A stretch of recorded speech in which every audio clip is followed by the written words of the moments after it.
bodyguard lah ya namanya, dari Bukaji gitu. Itu datang sekitar jam 3-an 2 orang, pakaiannya kayak pakaian kerajaan mas. Kerajaan? Iya kayak kerajaan, nggak pakai kaos, cuman pakai selendang disamperin di sini, sininya pakai batik kayak tape. Setelah itu ya nggak ada angin, nggak ada apa, nggak ada yang datang sama sekali. Saya tungguin sampai adzan subuh, saya udah berhenti ritual. Katanya kan kalau udah subuh udah berhenti ritual.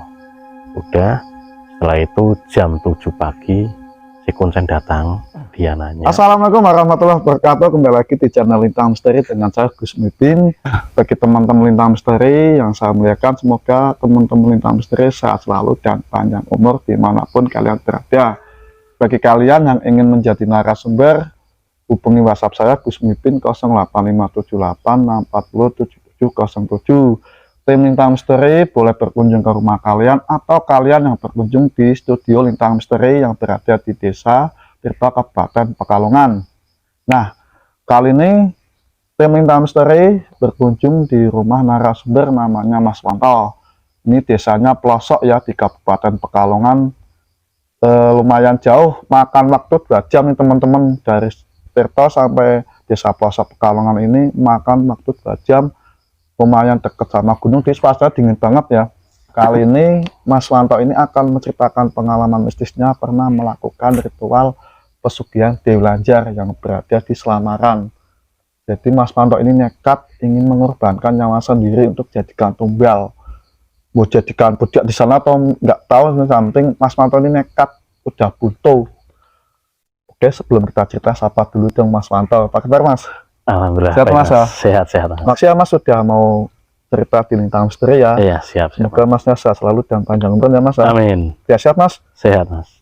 Oke, tak perlu lama-lama lagi, langsung aja ke ceritanya. Jangan skip biar teman-teman tahu alur ceritanya, bisa mengambil hikmahnya tentang pesugihan Dewi Lanjar. Lintang Misteri, antara ada dan tiada.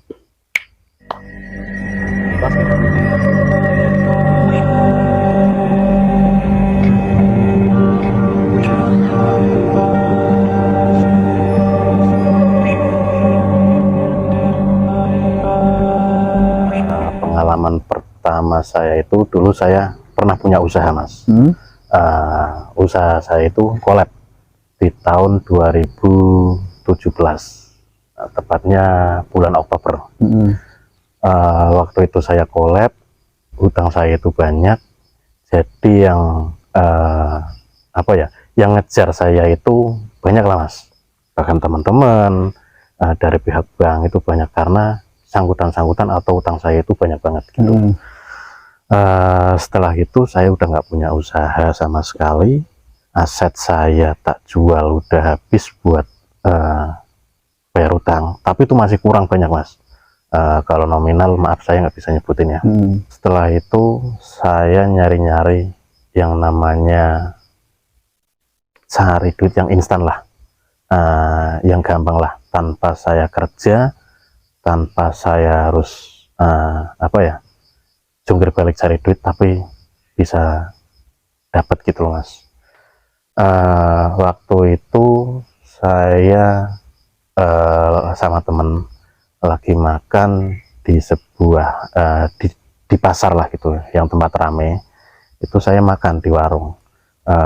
Saya cuman curhat sama teman saya, ngeluh sama teman saya, dia nggak bisa bantu saya, cuman dia ngasih solusi tapi nggak ketemu gitu. Nggak taunya di samping saya itu ada orang yang dengerin saya Mas, tentang percakapan saya dengan temen gitu. Pada akhirnya orang itu nyambung ngomong sama saya, kalau kamu mau ada duit, ada uang, tapi kamu harus ritual gitu. Itu dia itu nyebutin nominalnya Mas, nominalnya itu 20 miliar gitu. Mungkin saat itu kan saya panik, juga diburu utang, jadi kan saya mau aja gitu loh Mas. Saya tanya, itu ritualnya gimana, caranya gimana gitu. Dia ngomong cuman ijabnya itu pinjam lah, pinjam 20 miliar, selama 10 tahun kalau saya nggak bisa ngebalikin yang 20 miliar, itu yang jadi taruhannya nyawa saya. Saya itu ya diajak ke sana, mungkin disuruh kerja di sana lah katanya Mas. Saya tanya, itu di mana? Di Bukaji. Saya kan kurang tahu Bukaji itu siapa. Bukaji itu ternyata Dewi Lanjar atau pantai utara itu loh. Selamaran itulah. Dari awal ceritanya itu saya ketemu si orang itu, saya nggak nyebutin nama ya. Setelah itu saya diajak Mas, diajak ke rumahnya Juru Kunci lah. Apa ya, Juru Kunci ya namanya ya. Juru Kunci. Setelah itu saya ke sana, saya tanya-tanya, saya harus nyiapin apa, saya harus gimana. Terus ada jawaban dari Juru Kunci. Dia tanya, kamu lahirnya hari apa? Saya jawab hari ini. Setelah ketemu, dihitungin, saya disuruh datang di hari Rabu. Itu pun saya harus bawa mahar lah namanya Mas ya, buat beli ugo rampe. Ugo rampe itu apa ya, sesajen lah. Sesajen. Ritual itu Mas. Iya. Nominalnya disebutin nggak Mas? Nggak usah sih Mas, biar demi kenyamanan jenengan. Itu setelah itu kan saya ada jarak waktu 2 minggu setelah ke hari ritual. Saya juga usaha duit itu 1 minggu dapat, pinjam ke sana ke sini lah. Iya. Setelah itu saya bawa uangnya ke Juru Kunci. Setelah itu Juru Kunci ngomong, 1 minggu lagi kamu ke sini, tak beliin ugo rampe semuanya dari sini semua, kamu yang penting ke sini aja, nggak usah bawa motor, nggak usah, yang penting dianterin temen lah ke sini itu. Setelah itu nunggu 1 minggu, saya datang ke sana Mas. Akhirnya setelah sana sampai Juru Kunci itu saya nyampe sana jam 1 siang. Jam 1 siang saya disuruh nunggu sampai jam 5 sore. Saya ya tidur di rumah Juru Kunci. Setelah jam 5 sore saya bangun, saya diajak ke sebuah sumur, katanya dimandiin apa, jiwanya raganya biar bersih katanya lah, kayak gitu. Mandi kembang teman? Enggak, cuman mandi air doang Mas, biasa banyu sumur. Setelah dimandiin sampai setengah 6 saya dibawa ke TKP. Saya diajak jalan ke TKP, itu nggak bisa dilewatin motor Mas, cuman jalan kaki. Setelah sampai di pinggir laut, ada sebuah gubuk di sana Mas. Gubuk itu kecil, cuman ya di apa sih ya, panggung gitulah gubuk. Di sebelahnya ada pohon, saya nggak tahu pohon apa, yang penting ada buahnya gede-gede Mas, bulat gede-gede, tapi katanya nggak bisa dimakan. Kurang lebih hampir maghrib di sana, saya dititipin sama Juru Kunci lah gitu ya, dititipin, dibacain ritual di sana. Terus saya itu kan selama hari Kamis, Jumat, Sabtu saya disuruh puasa Mas, puasa mutih, cuman nasi, timun, sama tahu yang putih. Berapa hari berarti Mas? 3 hari. 3 hari ya? Kamis, Jumat, Sabtu. Setelah itu hari pertama saya di sana, berarti pas maghrib ritual, saya bakar dupa. Dupanya yang kerucut, nggak boleh yang apa, yang lidi itu nggak boleh katanya, yang kerucut. Kan saya dikasih mantra ya, apa ya, doa lah, sebuah doa dari Juru Kunci, dari konsennya itu ngasih doa untuk ritual. Saya baca doa itu dari, berarti kalau saya dengar adzan maghrib itu saya harus bakar dupa, itu sampai dupa habis saya harus baca ritual terus. Saya nungguin berarti sampai adzan subuh lah, itu baru saya bisa lepas boleh tidur gitu loh Mas. Tapi di malam pertama sama sekali nggak ada apa ya, nggak ada yang datang, nggak ada sama sekali, nggak ada Nggak ada apa-apa, nggak ada apa-apa. suara pun Nggak ada Mas, hari pertama nggak ada. Saya sampai subuh nggak ada suara, nggak ada yang datang sama sekali gitu loh. Kalau rasa takut sih ada sih ya, tapi saya itu cenderung takut sama hewan. hewan. Barangkali ada ular gitu loh. Tapi kalau sama kayak gitu kan karena udah ada kenekatan, jadi nggak ada rasa takut, lebih dominan takut sama hewan-hewan gitu loh Mas. Hari pertama sudah selesai, siang saya tidur, menjelang maghrib lagi si juru kunci kuncen itu datang bawa nasi, timun, sama tahu. Itu saya makan di maghrib, kalau dengar maghrib. Setelah itu saya bakar dupa lagi Mas, bakar dupa sampai durasinya mungkin kurang lebih 1 jaman lah, saya baca mantra lagi. Setelah itu di hari kedua kisaran jam 10 jam 11-an lah, kan soalnya nggak boleh bawa HP sih ya, jadi nggak bisa lihat jam sih ya. Itu rada-rada gerimis Mas. Itu pertama itu baunya itu wangi, bukan bau dari dupa atau bau dari kembang itu enggak, cuman bau kayak minyak gitu loh, tapi baunya nyengat gitu. Setelah itu baru ada suara-suara. Pertama itu ada anak kecil nangis-nangis Mas, saya dengar itu durasinya lumayan lama, hampir 10 menitan. Setelah itu nggak ada suara lagi, terus ada lagi suara orang-orang nangis, tapi suaranya ke perempuan nangis gitu Mas. Itu lumayan lama, itu kadang itu kayak di belakang saya, kadang kayak jauh gitu loh. Jadi saya juga nggak nengok ke belakang, nggak nengok ke samping, saya fokus gitu aja. Barangkali ada yang datang siapa kan saya juga kurang tahu gitu loh. Terus sampai kisaran jam 1 atau 2 udah hilang, nggak ada suara-suara. Setelah itu nih lagi sampai subuh lagi, saya tidur lagi siang. Nah di malam ketiganya itu juru atau kuncennya datang jam mau maghrib, tanya udah ada yang datang belum.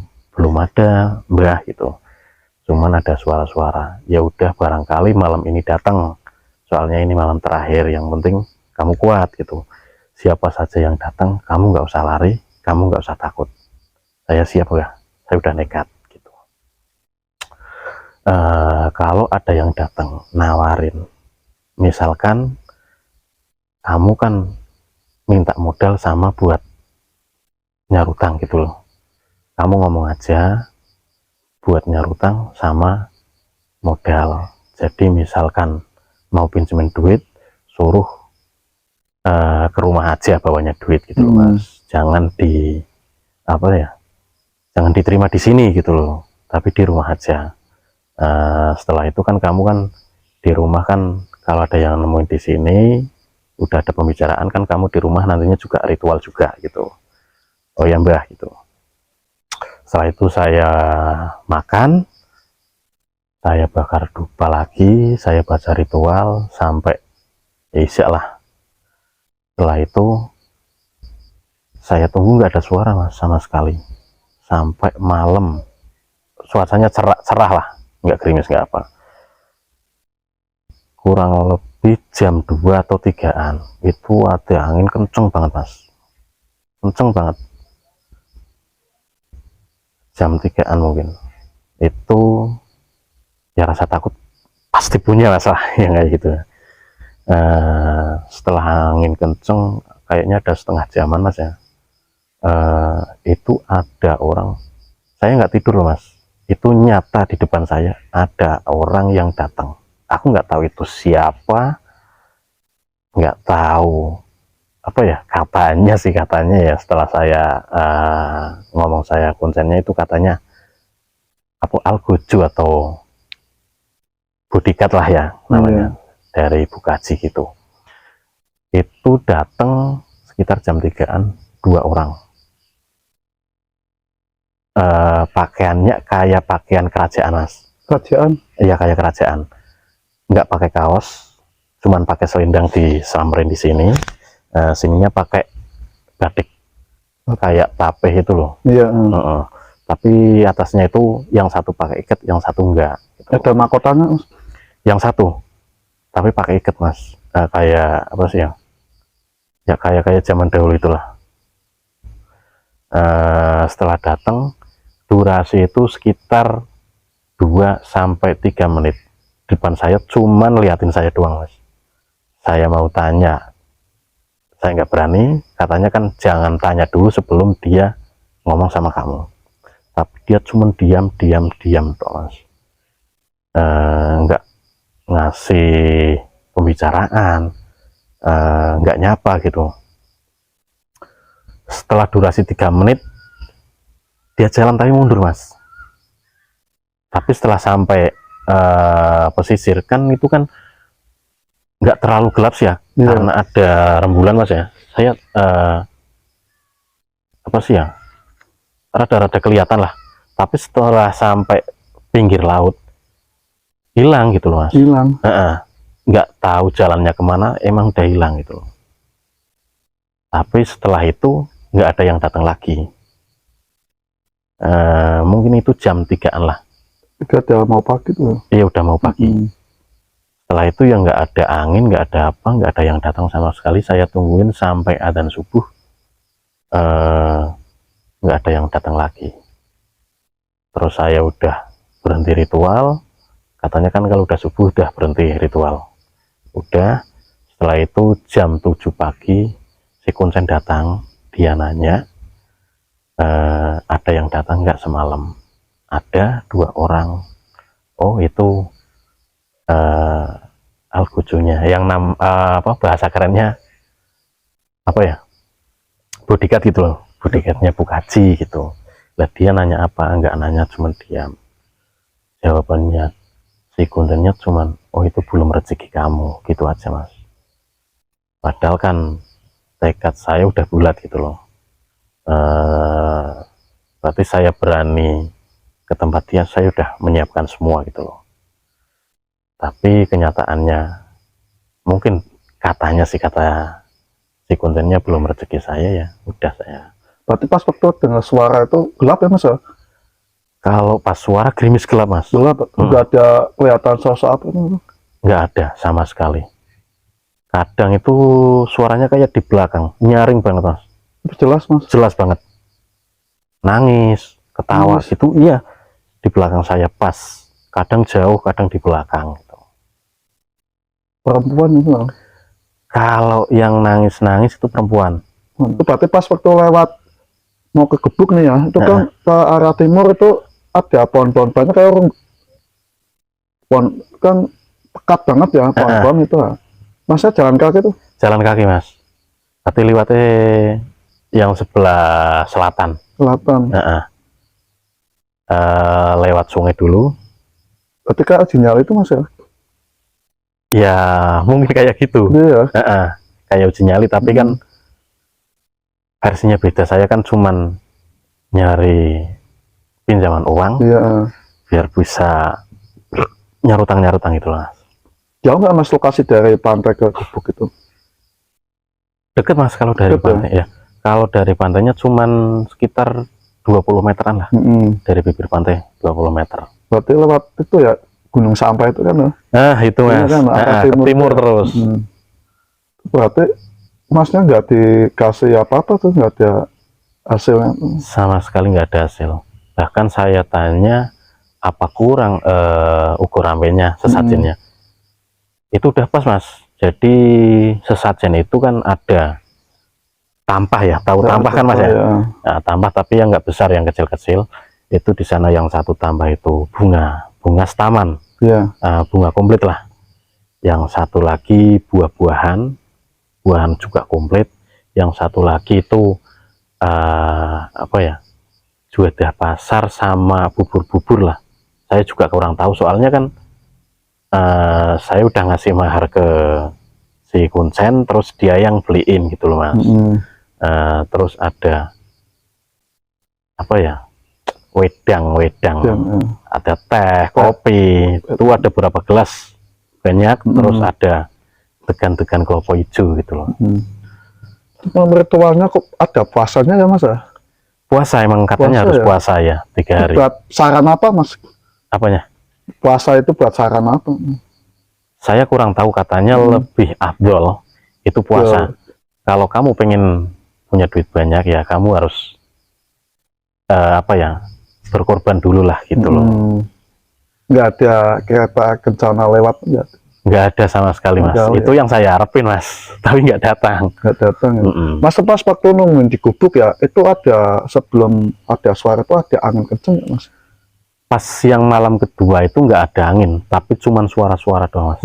Itu gerimis. Itu kan lokasi kan biasanya banyak orang pemancing mas. Ya itu kan yang sebelah barat mas, yang situ nggak ada. Yang di gubuk itu sepi, memang sepi banget. Ya gini loh mas, kadang kan saya lihat kan kelihatannya ke laut terus ya mas ya. Iya. Itu kadang ada kelip-kelip itu kan, maaf saya kan orang pelosok, orang gunung kan nggak tahu ya mas ya. Iya.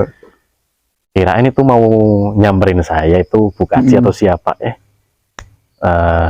nggak taunya itu cuma perahu gitu loh mas. Kapal-kapal kan ada lampunya kelip-kelip itu, jadi kirain saya itu mungkin datang Bukaji. Nggak taunya itu cuman itu kapal-kapal lewat gitu loh. Padahal lokasi agak banget tuh mas, itu masih timur itu, timur sampah itu katanya sih, tapi tekad bulat saya udah rasa takut udah nggak ada gitu loh mas. Ada, ya. Dominan takut sama hewan-hewan buas. Barangkali kan di kayak gitu banyak ular berbisa mas, jadi lebih takut kayak gitu. Nggak ada yang sama sekali pasukan Dewi Lanjar, nggak ada, cuman yang ada 2 orang itu yang datang. Memang orangnya itu berpakaian kerajaan, tinggi, hitam, ya nggak terlalu hitam lah. Bener banget. Ini saya juga lumayan tahu mas, lokasi di timur sampah itu tuh konsen lokasinya tuh memang angker banget mas. Juga pembuangan makhluk-makhluk astral dari omongan warga setempat. Itu juga ada, katanya ada pabrik batik mas. Masnya kok nggak ikut di pabrik batik aja? Lah katanya kan gini loh mas, menurut alur ceritanya si Kuncen, katanya kalau kamu keluar uang yang 20 M itu, setelah 10 tahun kamu nggak bisa apa namanya ya, kembaliin lah. Nah itu kamu bakalan disuruh kerja di sana gitu loh. Saya kan juga nggak tahu kerjanya apa di sana mas.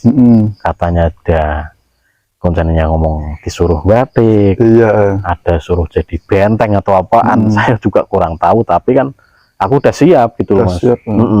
Berarti masnya udah memang buntu ya? Buntu, memang benar-benar buntu. Yang penting saya nggak usah jangan gimana ya, nggak mengorbankan anak, nggak mengorbankan keluarga itu loh mas. Saya yang maju, saya yang berani tanggung jawab gitu. Berarti seumpama masnya jadi nih, berarti memang udah siap mau jadi budak di sana mas? Siap, itu udah tak pikir 2 kali mas, udah matang. Maaf nih saya mau tanya nih satu, kok nggak ngombalin anaknya mas? Kalau itu saya masih pikir saya yang ngelakuin ya, saya yang tanggung jawab itulah. Perjanjian dia kan minjamin duit, kalau nggak bisa ngembaliin, saya yang jadi ganti gitu. Nggak mau nyelibatin keluarga ya mas? Saya nggak mau, keluarga, anak, istri, saya nggak mau. Kan pas waktu mas nemuin juru kunci nih, memang juru kunci nggak ngasih saran kalau Dewi Lanjar itu bukan pesugihan, tapi Kuncen memang ngomong tuh bisa buat pesugihan Dewi Lanjar. Ngomongnya cuman gini mas, cuman peminjaman duit, cuman ngasih pinjaman gitu loh. Dia nggak ngomong ada tumbalnya anak, istri, saudara atau apaan, nggak ada gitu omongan dari itu. Cuman ngomongnya kalau kamu berani ritual, kamu bakal dapat duit 20 M, tapi itu sistem pinjaman, ijabnya pinjam gitu loh. Kalau pinjam kan harus dikembaliin apa ya, jangka waktu 10 tahun lah. Selama 10 tahun saya nggak bisa balikin, saya Mas pernah dimimpiin Ibu Ratu? setelah itu nggak pernah, Mas. Enggak, Kalau ini udah lama, Mas, hampir 3 bulanan lah. Ini kan 2017, 2018 saya dimimpiin datang ke rumah, Mas. Saya lagi tidur itu di ruang tamu, buka situ datang ngasih nomor sama saya, 4 angka. Saya nggak berani ngomong sama siapa-siapa. Saya beli ke nomor itu selama 3 hari, Mas. Tapi nggak keluar gitu loh. Suasana sendiri sekali ini, Mas. Maksudnya teman-teman Lintang Misteri ini suasananya sangat dingin sekali, soalnya di dekat gunungan ya, Mas. Iya, dekat gunungan. Dingin banget, soalnya angin itu dapat, tapi nggak ada angin, tapi ini dia datang, tapi saya sudah ada bisikan dari dayangnya Ibu Ratu, namanya Dewi Sekarwangi. Ini beliau datang berdiri, ini sosoknya ada bunga kembang melati ya, ini panjang segini. Ini saya disuruh untuk menjelaskan dan diluruskan. Jadi kesimpulan dari Mas Wanto ini, beliau Dewi Lanjar tidak pernah. Jadi sosok Dewi Lanjar ini tidak pernah untuk menyimpang pesugihan. Itu ada sosok bangsa lain yang menyamar Ibu Ratu Dewi Lanjar untuk pesugihan. Tapi alhamdulillah Mas Yanto ini tidak jadi ya, Mas ya. Iya. Kalau kemungkinan Masnya ditemuin sosok siluman atau bangsa lain menyamar Ibu Ratu Dewi Lanjar, mungkin Masnya jadi tumbalnya, Masnya. Mungkin ya. Penting sekali teman-teman. Nggak kuat nih. Ini pesan langsung dari dayangnya Ibu Ratu, namanya Dewi Sekarwangi.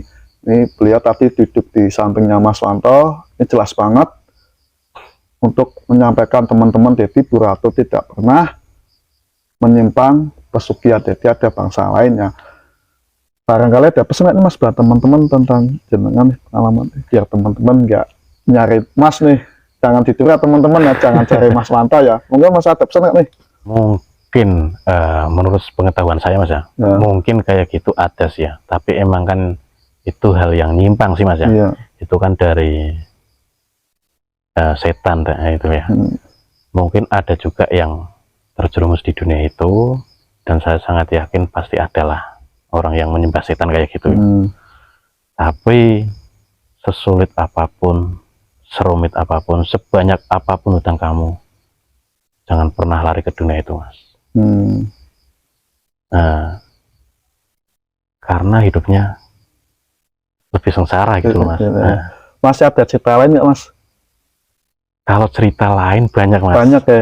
Saya bahkan gini ya, mungkin nggak tak ceritaan malam ini loh, Mas. Karena mungkin waktunya udah nggak cukup ya. Nggak cukup. Dari barat saya udah pernah ke Kuningan, Nyi Pelet, terus ke Gunung Kerantil, Ratu Pantai Selatan, terus ke Ngawi udah pernah, Mas. Nanti next time cerita lagi ya, Mas ya. Boleh Mas, kalau ada waktu, Mas Wanto ini nanti akan cerita lagi, saksikan terus ya di channel Lintang Misteri. Semoga channel Lintang Misteri semakin tambah berkembang. Minta doanya ya, Mas ya. Amin, minta Mas. ikhlasnya jenengan biar berkah ya. Siap. Dewi Lanjar, penguasa laut utara Selamaran. Jadi bagi teman-teman yang dengar masyarakat terus dari omongan orang lain tentang Dewi Lanjar pesugihan itu enggak, tapi beliau malah meluruskan, jadi bukan pesugihan. Ini tadi saya sudah menjelaskan ada sosok lain seperti siluman atau bahasa kerajaan lain yang menyamar Ibu Ratu Dewi Lanjar. Ini tadi beliau dayangnya di sampingnya Mas Wanto sekitaran 10 meter, beliau berdiri untuk minta diluruskan ke teman-teman. Banyakin sholawat, istighfar, jangan tinggalkan sholat 5 waktu. Perbuatan pesugihan ini sangat benci sama Allah Subhanahu wa Ta'ala. Jadi teman-teman jangan sampai masalah ekonomi terjepit, sempit, terjun ke dunia pesugihan. ikhtiarlah usaha, dagang, kerja keras, apa yang penting halal, berkah. Allah akan mengangkat derajatnya teman-teman. Kekuatan sebesar apapun tidak ada yang bisa melebihi kekuatan Allah Subhanahu wa taala. Dan sampai sini Lintang Misteri pamit. Wassalamualaikum warahmatullahi wabarakatuh. Saksikan terus video Lintang Misteri di selanjutnya. Makasih Mas. Iya.